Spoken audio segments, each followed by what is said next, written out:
Welcome to our channel. Today we how to authenticate with Okta for analytics apps and data platforms, full guide step by step clearly. To authenticate with Okta for analytics apps and data platforms, start by creating an Okta account if you don't have one. Log in to your Okta admin dashboard. Navigate to the Applications section from the main menu. Click on the Add Application button.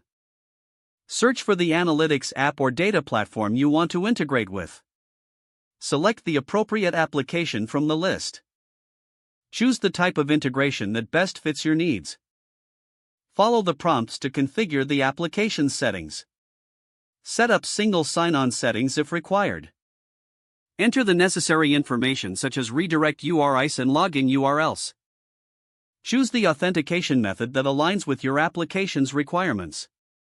Save your settings and note down the client ID and client secret. Go to the API section in the Okta admin dashboard. Select tokens to generate API tokens if your application requires them. Make sure to add appropriate scopes based on the data you'll be accessing. Configure your analytics app to use the Okta authentication from its settings. Implement Okta's SDK or API client in your analytics apps code. Use the client ID and client secret to set up authentication requests.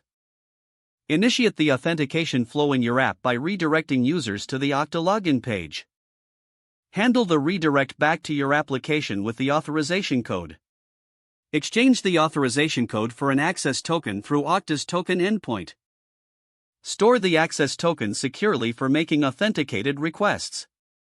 Use the access token to access the desired data resources within your analytics platform. Implement token refresh logic if your application calls for persistent sessions. Monitor and log authentication requests to ensure security compliance. Regularly review and update your application's configuration as needed. This concludes the steps to authenticate with Okta for analytics apps and data platforms. If the page does not load, refresh the browser or try again in a private or incognito window. Don't forget to like this video and subscribe to our channel for more step-by-step tech guides.